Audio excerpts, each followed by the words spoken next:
¿Estamos? Bueno, vamos a dar inicio al conversatorio de visibilidad de esta actividad que va a estar a cargo acá del periodista, activista Lucas Fauno, y que tiene como muchas identidades, así que vamos a dejar que se presente él ahora en un segundo.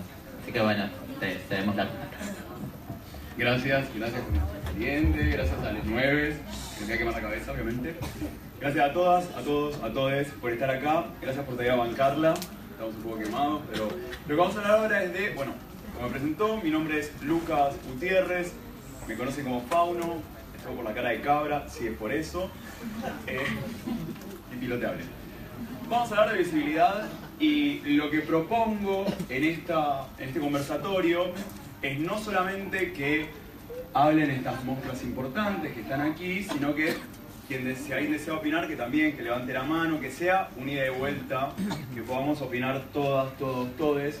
Cuando hablamos de visibilidad, me parece que una de las grandes situaciones que veo es la solemnidad. Entonces, parte de las preguntas que orienté tienen que ver como a desarmar un poquito esos conceptos. Entonces, yo voy a disparar preguntas para acá. ¿Cómo, Muñoz? Tenemos un video. Ah, cierto, tenemos un video. Si están preparados. Sí, decilo. Perdón, tenemos un video como disparador de la charla, ¿no? Ahora, si el señor director me lo permite, no va a haber nada. Vamos a ver en la pantalla el video, que no es ese, así que hay que tirar. Este video fue realizado en Mendoza en abril y fue editado por la gente de la Comic Con. Intentamos como expresar en muy poquitas palabras, qué es la visibilidad para algunos y algunas de nosotros, y ahora muy pronto. ¿Cómo? Ahora.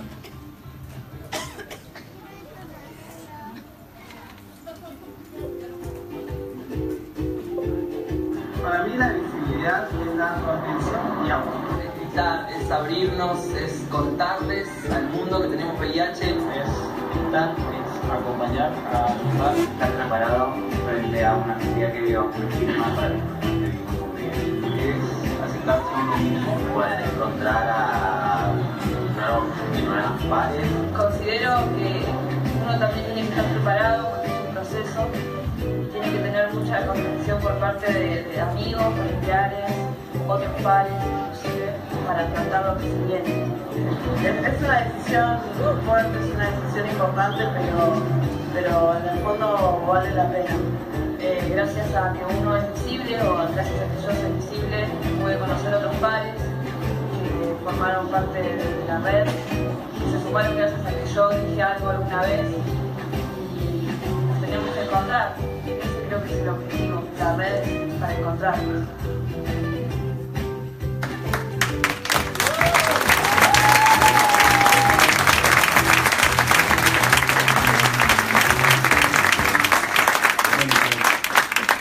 Lo primero que quería, vamos a hacer esta dinámica. Yo suelto una pregunta, quien gusta va respondiendo. Tenemos de aquel lado, si a alguien le interesa aportar algo, por favor levanta la mano y lo vamos viendo. Aquí hay otro micrófono. Paso para allá, ahí está.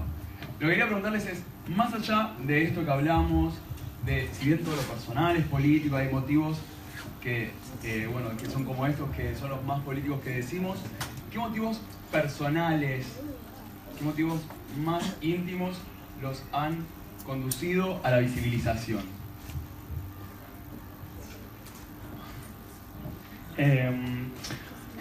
Bueno, en principio cuando yo me diagnostiqué, ni bien me diagnostiqué, tuve como una visibilización como muy pronto. Me diagnostiqué más o menos en octubre y me visibilicé para diciembre, si no me equivoco. Y recuerdo que la primera persona con la que hablé después de mi diagnóstico fue mi hermano. Y mi hermano lo primero que me dijo fue, militalo, vas a resolverlo de manera política. Y así fue como me di cuenta que la manera en la cual yo iba a poder... En ese momento como que lo que pensé es que lo que a mí me iba a resguardar más en lo profundo, digamos, de mi corazón, era el hecho de que si venía alguien a querer o discriminarme o decirme algo, o por ahí yo mismo, el hecho de tener un accionar político, el hecho de por ahí ayudar a otros compañeros o ser parte de un movimiento que estaba accionando constantemente en respuesta a las violencias, a mí me iba a dar como una espalda, una contención, un respaldo para poder afrontar esas situaciones. Y así fue como empecé a ir a los miércoles de pares en Ciudad de Buenos Aires, y me he dado cuenta de que cuando afrontaba esas situaciones tenía una organización que me respaldaba, y el hecho de ser visible también era como la forma de canalizar todo eso, ¿no? Como decirle al otro que tengo VIH, y si el otro me iba a dar como una respuesta era como, no, para, porque yo ya sé cómo son las cosas, yo ya sé que no soy, digamos, tóxico, que no soy infeccioso, que no soy, no sé, todas estas cosas por las cuales siempre vivimos. Entonces el hecho de tener como una organización, un movimiento en red más que una organización, tener pares acompañándome, me ayudó un montón al hecho de decir, bueno, si lo voy a invitar, lo voy a hacer político y lo voy a responder así, y ese fue el camino que tuve para resolver más o menos mi diagnóstico en lo personal. Bien, en mi caso, sacando por ahí la parte activista y lo de querer llegar a pares, lo que me pasaba era que llegó un momento en que estaba con las personas sexualmente o quería estar afectivamente con alguien, y por más que nos cuidábamos y no se lo contaba, había como algo que me hacía ruido en ese no contarlo, no poder hablarlo, ese tener que tomar la decisión yo de cómo nos íbamos a cuidar, porque yo sabía lo que me estaba pasando. Digo, y entonces empezó a crecer esa necesidad de poder hablarlo abiertamente, porque sabía que no había problema, pero no era tan fácil. Entonces, digamos, a partir de empezar a participar en la red, sí, creo que tuve las herramientas y sentí ese acompañamiento para poder hacerlo. Pero venía ese deseo de, ¿por qué no puedo hablarlo? ¿Por qué se me hace tan difícil cuando lo quiero decir, traspasar ese nudo en la garganta? Y bueno, ahí es donde creo que sí, el trabajo con pares te ayuda a que, por más que te cuesta, subes las palabras y ya puedes. Bueno, eso también. Bueno, en mi caso, digamos, es medio especial. Desde el 2012 que tengo mi diagnóstico, digamos, y cuando llegaba acá, digamos, como verán, tenía la cinta roja en principio, y después le cambié a la blanca porque decidí ser candidato a coordinador. Primero no sabía si iba a poder, digamos, es muy difícil, digamos, para muchos. Yo sé que muchos de ustedes seguro quieren ser coordinadores, quieren ser visibles, quieren ser visibles para encontrar a otros pares. En mi caso, digamos, yo no era visible, y sin embargo lo fui encontrando. Y creo que eso nos fue dando la fuerza para que hoy, digamos, tome este camino de la visibilidad y para poder seguir activando. Y con una frase que creo que siempre que lo veo a Matías en su WhatsApp, que dice ser visibles para ser iguales, o algo así. Y siempre lo leo y digo, este chico no la cambia más, esa frase. Entonces era una de las cosas que siempre tenía, digamos, en mente, cuándo iba a ser el momento, y creo que hoy era el momento. Más allá de que tengo una admiración absoluta por Camila y por muchos de los chicos que son visibles, y hoy son los que me hicieron, digamos, que sea visible. O sea, yo los veía algunos en los programas, en la tele, digamos. Ayer el compañero lo vi hace, no sé si el año pasado, este año, en un programa, y yo decía, qué valor que tiene, para decirlo así libremente. Y es complicado, pero sé que si tenemos el grupo de pares, tenemos a todos los compañeros que nos van a estar acompañando, abrazando, conteniéndonos, lo vamos a superar rápido.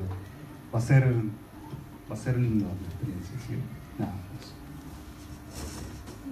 También podemos seguir con la próxima pregunta, no tienen que hacer toda la ronda. Pero de yo quería respuestas. hablar. Sí, sí, no lo dudo. Pero, digo, sepan que pueden. Bueno, creo que, como dicen a veces los chicos y las chicas, algunos de los que están acá, yo nací visible. No hubo un momento en donde yo tuve que contar que tenía VIH porque, no sé, no lo hubo. Sí hubo momentos en los que no lo decía, porque no hacía falta, porque a veces no hace falta decirlo. Uno no anda con un cartel en la cara que dice tengo VIH.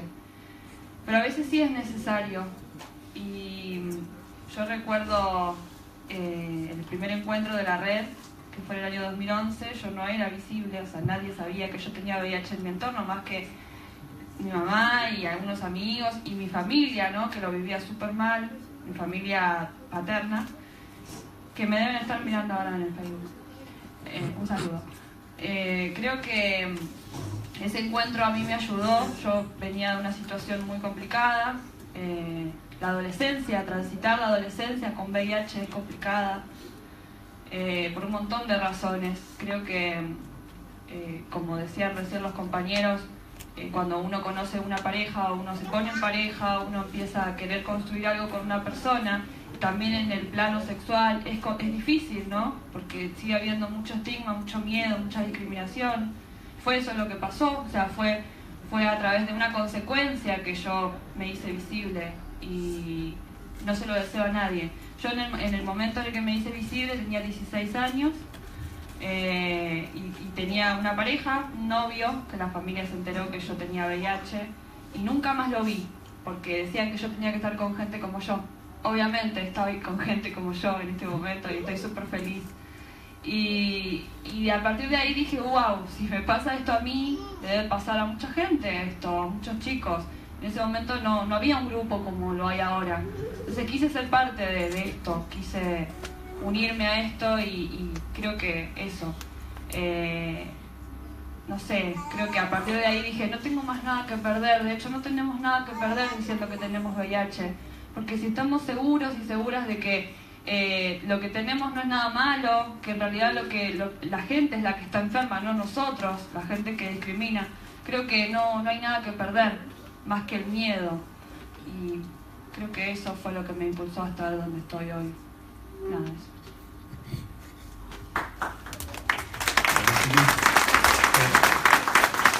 Les quería preguntar, en esta cuestión de ser visibles, ¿qué sucede con todo lo que es las acciones personales? ¿Tienen miedo o les preocupa que algo que ustedes hagan de su vida personal siente un precedente o un paradigma tanto para personas viviendo con VIH o tanto para la red? Digo, que la gente diga, veo a Mati, veo a Cami haciendo algo, esto es VIH, esto es red. ¿Qué les pasa con eso y la visibilización? Los dejo con la pregunta.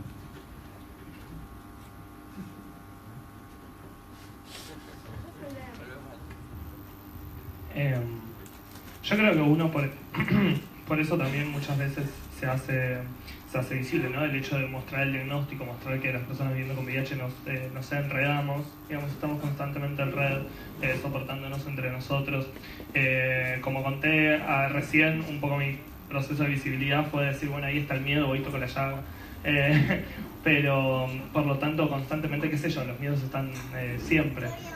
Cada vez que se hace una presentación es como, bueno, no quiero decir algo mal, por más de que lo sabes, y constantemente está eso ahí.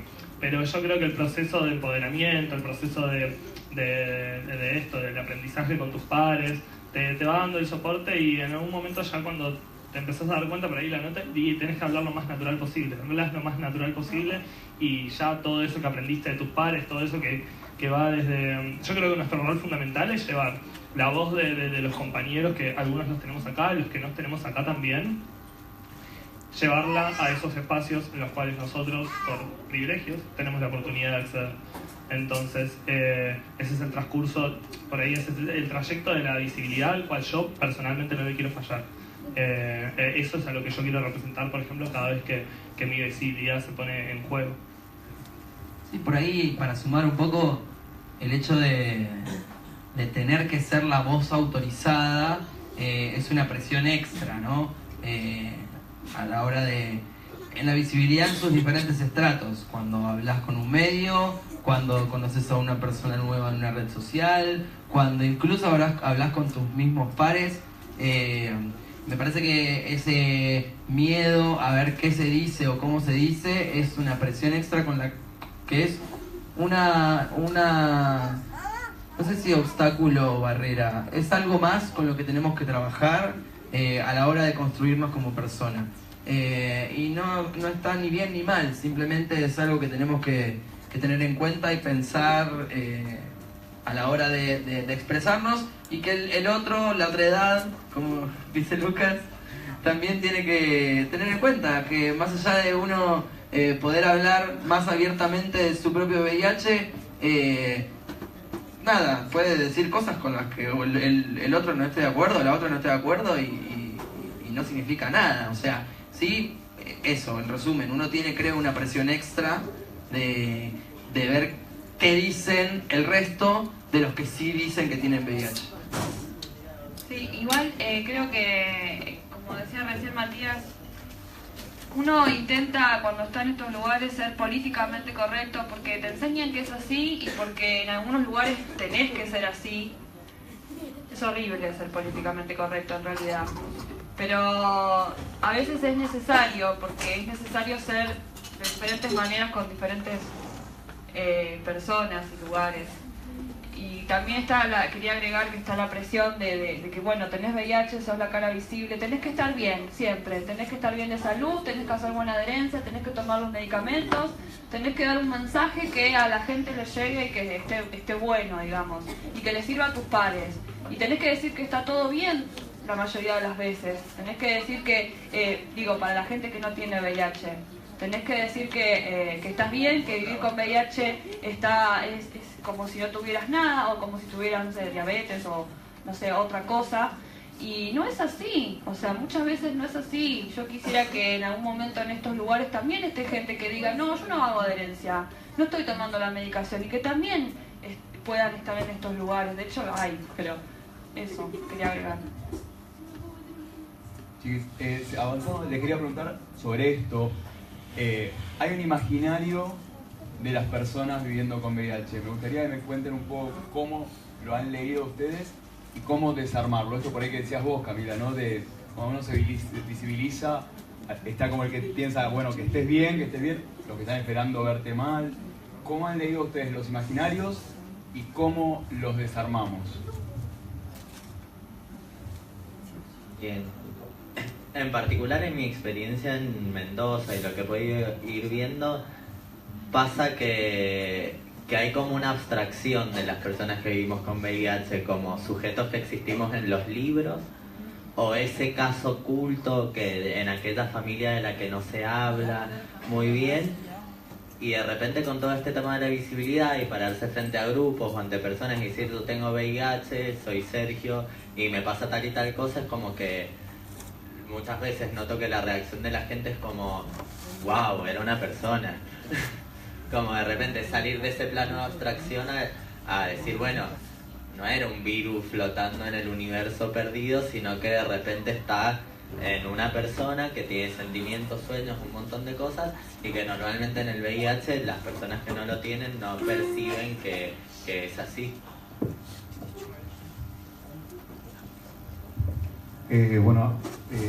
A mí me pasa, digamos, que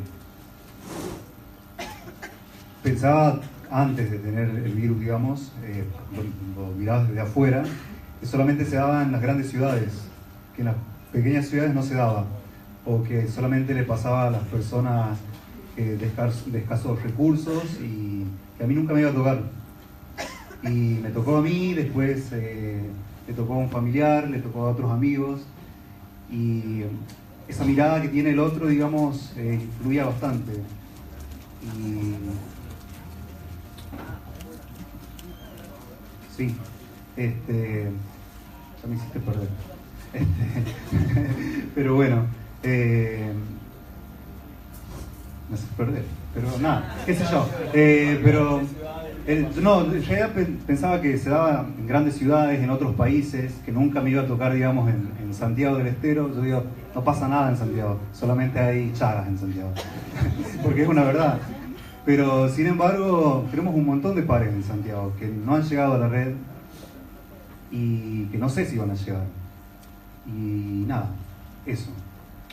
Sí, antes de pasar la palabra y para reforzar y aportar un poco a lo que decía Camila, también creo que en la visibilidad eso es importante, tener en cuenta de que no estamos hablando de mostrarle al mundo que estamos todos bien, estamos todos joya y todo está bárbaro, sino que justamente que si estamos, digamos, en red y si estamos todos juntos, es para responder a las violencias que gran parte de la sociedad está ejerciendo en este momento y que es responsabilidad no solamente de nosotros sino que de toda la sociedad hacer ese cambio. Entonces eso es lo que nosotros muchas veces tenemos que hacer el paso de lo que nosotros pensamos a la visibilidad, ¿no? Esto de mostrar que estamos en red y somos fuertes, no que estamos todos hi-fi.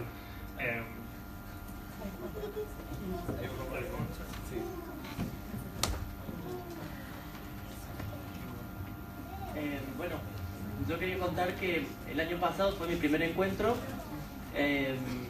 Yo tengo hace 11 años el virus y jamás en estos 10 años anteriores se me hubiese ocurrido por la cabeza ni siquiera el concepto de visibilizarme. Andrés no lo sabe, pero yo lo tengo firmado en el celular cuando Checho le hace... Estamos en vivo, chicos. Después lo muestro si quieres. Ay, para un pantalla. Cuando Checho le hace una especie de ritual en el campo de Seiza para la visibilización de él. Y yo dije, qué loco, qué bueno esa idea, y bueno, hoy soy visible. La red me hizo visible, porque jamás se me había ocurrido la idea de la visibilidad. Pero bueno, gracias a vos por hacerte visible y por mostrarme a mí que yo también podía. Y también quería agregar de que después de que yo me hice visible, no sé si se lo puedo... no sé si mi empoderamiento o lo bien que yo me siento se debe a la visibilidad puntualmente o a otras cosas que me atravesaron como persona durante todo este tiempo, pero fue un antes y un después de la visibilidad. No sé, no tartamudeo tanto, por ejemplo, como antes. Cambios muy esenciales, muy estructurales de mi vida que no tienen que ver directamente con el virus, se fueron como que ampliando, limpiando, digamos, así que bueno, eso quería agregar. Vamos, querida.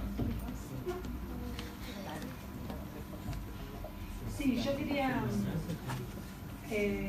opinar, digamos, sobre el tema de la visibilidad, que entiendo que los primeros pasos se transitan con mucha felicidad, creo, en la mayoría, porque es un antes y un después, como dice el compañero, y es como que es un tipo de terapia que uno hace, viste, que te da como... Y después, creo que es muy, no sé si es fundamental, pero es muy importante y muy necesario para las personas visibles. Quizás algunos, bueno, todos tenemos diferentes tiempos, quizás algunos no lo necesitan nunca, pero es muy importante para mí el acompañamiento de los pares y la contención, porque en algún momento siempre pasa que te juega esas pasadas, como dice Camilo, que viene después, y hay que estar preparado, y nadie está preparado para eso. Nada más lo haces porque, o por una necesidad, o por una situación que te hizo un clic, o porque nada, porque en mi caso no encontré nunca una mujer embarazada, mientras yo estuve embarazada 9 meses, que me diga que mi bebé iba a ser sano. Y vengo acá en mi último encuentro y escucho a una mamá que pasó por cosas terribles como las que pasé yo, y la teta no me pudo encontrar a mí, que yo siendo visible como para que yo la llame y le diga quédate tranquila, que va a estar todo bien, y contenerla. Está bien, no se puede hacer todo, pero digo, en mi caso la visibilidad fue por ese lado, y seguramente muchísimas veces necesité de contención que no me la pueden dar en mi familia, porque en mi familia nadie tiene VIH, ni siquiera mi pareja, entonces no me entiende.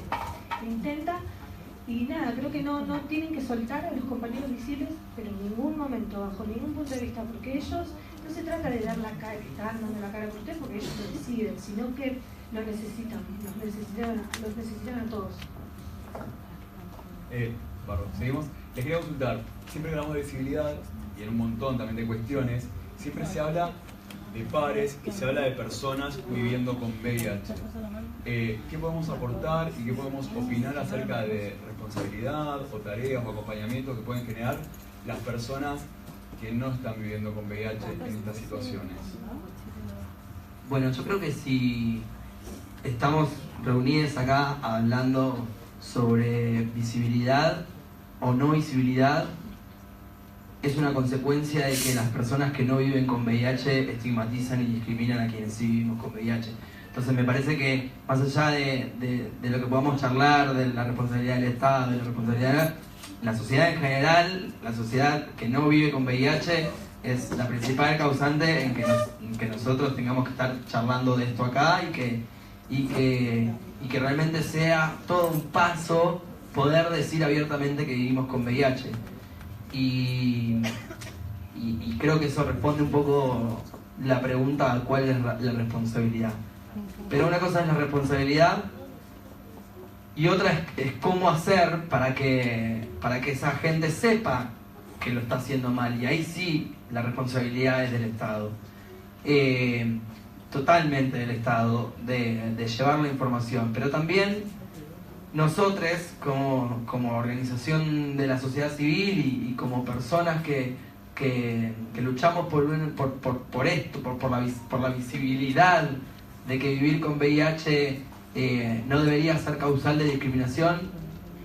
No voy a decir que está todo bien, porque vivir con VIH y decir que está todo bien es un discurso armado solo para colaborar con esto de la reducción del estigma. No, la verdad que no está todo bien, porque por esto que venimos charlando estos días, tomamos un montón de pastillas que tienen efectos secundarios, que la gente estigmatiza y discrimina, que el sistema de salud es una cagada, sea en cualquiera de los 3 subsistemas. Entonces, más allá de decir que está todo bien, nuestro rol importante es poder presionar a los estados a que realmente pongan los recursos en que la información en la sociedad esté disponible, y esté disponible esa información que nosotros y nosotras sabemos que tener VIH no es morirse en 2 años o en 3 años como nos dijeron algunos o como les dijeron algunos apenas se enteraron de su diagnóstico. Entonces me parece que la responsabilidad es compartida. Sí tiene responsabilidad la sociedad por la discriminación, pero la responsabilidad indirecta es del Estado por no brindar la información suficiente para que esas personas no discriminen. Y ahí estamos nosotros y nosotras, que nuestra tarea es hacer que el Estado haga lo que tenga que hacer. Sí, como un poco compartiendo lo que dice Mati, pero también creo que hay una responsabilidad también en que hay personas que no tienen VIH que hacen a nuestra visibilidad y a quienes también alcanza nuestra visibilidad. Yo siempre pienso en todo el acompañamiento y el apoyo que me dan mi mamá y mis hermanas, que son como un pilar fundamental, y que cuando llego de un día en que he sido súper visible y no todas las respuestas fueron buenas y estoy hecho mierda y necesito hablar, quizás no entienden todo, pero digo, también tienen esa responsabilidad en por lo menos permitirme participar en un montón de espacios. Yo digo, si tuviera que trabajar a un gran nivel y pagar un montón de cosas en mi casa, no sé si podría estar en todos los espacios que ocupo hoy. Entonces también hay como una responsabilidad en eso, pero volvemos a lo mismo. La forma en que nos traten o nos acompañen las personas que no tienen VIH puede ser muchas veces la diferencia entre querer estar bien o no querer estar bien. Así que es como grande. Ahora sí. En realidad, con esta pregunta me acordaba, hace poco hice una publicación en el Facebook donde decía que hay gente que, muchachos, que por ahí creen que porque gente que no tiene VIH, que porque nosotros tenemos VIH y tenemos más información que el resto de la gente que no tiene VIH, tenemos que ir a educar a la población nosotros, ¿no? Como que entonces es como, bueno, vos de repente estás conociendo a alguien en un ámbito que no es el activismo, o sea, estás conociendo Levante, a alguien, Grindr, no, yo no, Tinder, bueno, no importa. Y entonces de repente vos decís que tenés VIH porque surge, porque te preguntan qué haces de tu vida, vos contás del activismo, entonces te preguntan si tenés VIH o no, vos decís que sí, y empiezan toda la lluvia de preguntas como si uno tuviera que andar educando a la población que no tiene VIH porque ellos no tienen la información, porque ellos no reclaman por educación sexual integral, porque el Estado no está haciendo lo que tiene que hacer, y entonces nosotros en nuestras vidas privadas fuera del activismo tenemos que ir y hacerlo. Y la verdad es que eso, por ejemplo, a mí me pesa un montón porque no tengo por qué ir a hacer eso. Creo que cada uno sabe hasta qué punto uno puede educar, entre comillas, a la población y hasta qué punto no. Como decían recién los compañeros, o sea, no, el Estado es quien tiene que hacer. Y es en parte el rol de nuestra organización, ir a reclamar lo que no hay, lo que falta. Pero también nosotros estamos para encontrarnos, o sea, insista con que sí, tenemos que ir a reclamar al Estado, pero tenemos que seguir buscándonos entre nosotros. Creo que lo que nosotros hacemos es prevención secundaria, no prevención primaria. Entonces, insistir con eso, ¿no? Nosotros no vamos a ir a educar a la sociedad se tiene que educar sola.